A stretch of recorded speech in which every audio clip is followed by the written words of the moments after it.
মেঘলা গ্রামের পথে সাইকেলের ছায়া। আজকে তোমাদের গল্পটা গা শিউরে উঠবে। গল্পটা ভালো লাগলে লাইক, শেয়ার, সাবস্ক্রাইব করে দিবে। আর এরকম গল্প শুনতে চাইলে অবশ্যই অল বাটনটাকে প্রেস করে রাখতে হবে। তো চলো আজকের গল্পটা শুরু করা যাক। রাত প্রায় তখন 11টা। গ্রামের পথ একদম ফাঁকা। আকাশে চাঁদের আলো নেই, আর চারিদিকে কুয়াশায় ভরা। অমিত সাইকেল নিয়ে বাড়ি ফিরছিল। তার সাইকেলের হালকা আলো সামনে পড়ছে।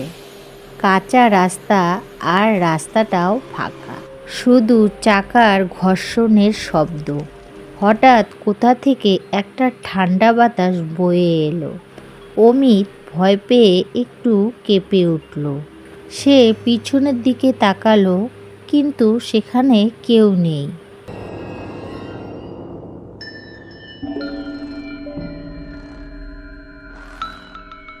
অমিত আবার সেই সাইকেলটি নিয়ে পেডেল চালিয়ে চালিয়ে যাচ্ছিল। সামনে ছিল সেই এক পুরনো বটগাছ।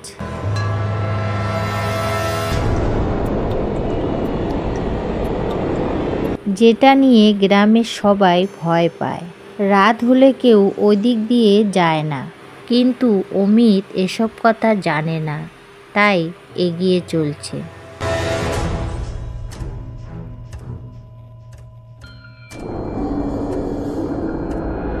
হঠাৎ তার সাইকেলটা ধীর হয়ে গেল। তার মনে হলো সাইকেলটা যেন কেউ ধরে রেখেছে। রাহুল জোরে পেডেল চালানোর চেষ্টা করলো, কিন্তু সাইকেলটা ভারী হয়ে আছে।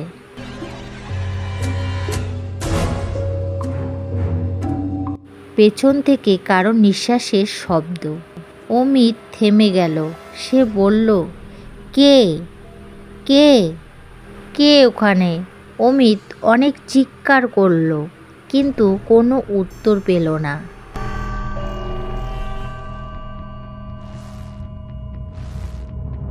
হঠাৎ সাইকেলের ঘন্টা নিজে থেকে বেজে উঠল।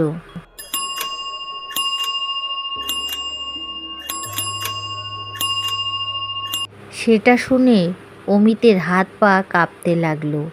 সে ভয় ভয় করেও সাইকেলটি নিয়ে আবার চালানোর চেষ্টা করলো। সে সাইকেলটি নিয়ে কোনো রকম করে বটগাছের নিচে আসলো। বটগাছের নিচটা একদম ছায়ায় অন্ধকার হয়ে রয়েছে।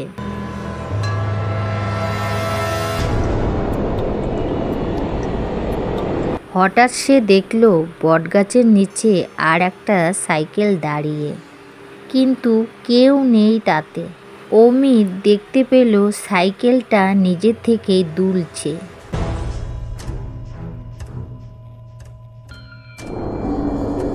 সেটা দেখে অমিত থেমে গেল। চারিদিকে নিঃশব্দ। হঠাৎ সাইকেলটা একা থেকেই চলতে লাগলো।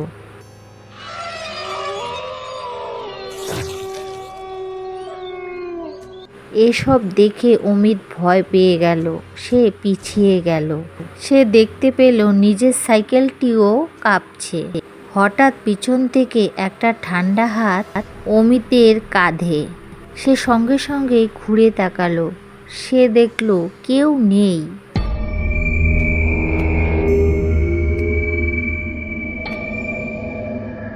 কিন্তু হাতের স্পর্শ রয়ে গেছে। এবার অমিত সামনের দিকে তাকালো। এবার সে দেখতে পেল সেই খালি সাইকেলের উপরে কেউ একজন বসে রয়েছে।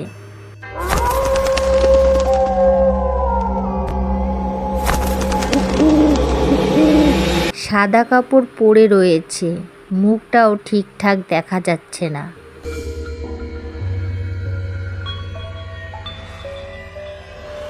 এবার অমিতের গলা শুকিয়ে গেল। সে বলল, তুমি কে? ধীরে ধীরে মাথা তুলল সেই ছায়া। চোখ দুটো অন্ধকার, কোনো আলো নেই। সে হেসে উঠল ভয়ানক শব্দে।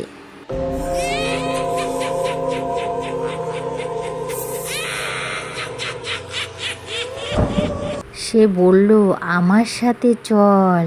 তার কথা শুনে সাইকেলটা তার দিকে এগিয়ে এলো।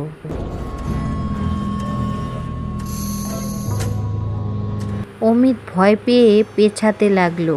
হঠাৎ অমিতের সাইকেলটিও নিজের থেকে চলতে শুরু হলো। অমিত নিজের সাইকেল নিয়ন্ত্রণ করতে পারল না, প্যাডেল নিজের থেকে ঘুরছে।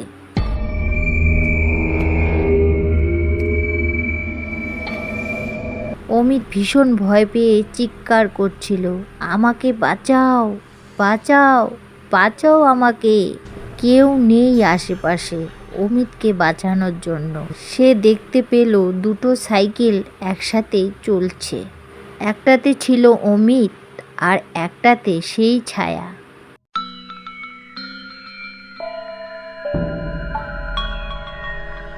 ছায়াটা ধীরে ধীরে অমিতের কাছে আসছে। অমিতের সাইকেলের ব্রেক আর কাজ করছে না। সামনেই ছিল গভীর খাদ। সেটা দেখলো অমিত। সে ভয় পেয়ে চোখ বন্ধ করে ফেলল, কিন্তু পড়ল না। সে ধীরে ধীরে চোখটি খুলল। সে দেখল সে আবার ওই বটগাছের নিচে।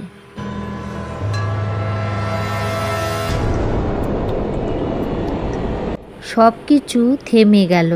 সে দেখতে পেল তার সাইকেলটা দাঁড়িয়ে, আর পাশে ছিল অন্য সাইকেলটা। অমিত দেখতে পেল এবার ওই সাইকেলটাতে কেউ নেই।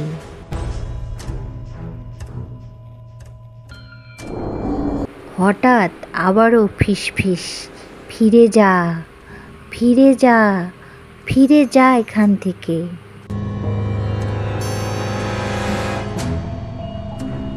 অমিত এই কথা শুনে দৌড়ে পালালো, তার সাইকেল রেখে। বাড়িতে পৌঁছাতেই অমিত অজ্ঞান হয়ে গেল। পরের দিন গ্রামের লোকেরা সেই বটগাছের তলায় গেল, আর সেখানে দেখতে পেল দুটো সাইকেল। তারা দেখতে পেল একটা সাইকেলের উপরে শুকনো রক্তর দাগ, আর একটার উপরে নতুন রক্তের দাগ।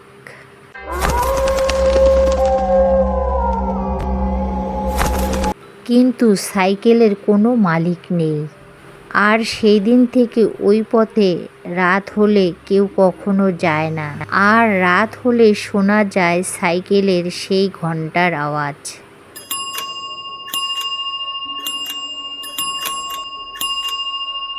কুয়াশার মধ্যে দেখা যায় দুটো সাইকেল চলছে। একটার মধ্যে মানুষ, আর একটার মধ্যে কিছু একটা।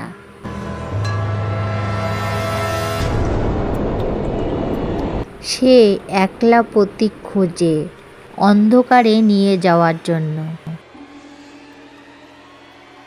তো বন্ধুরা, কেমন লাগলো আজকের গল্পটা অবশ্যই কমেন্ট করে জানাবে। ভালো লাগলে চ্যানেলটাকে সাবস্ক্রাইব করে দিয়ে পাশে থাকার অনুরোধ রইল।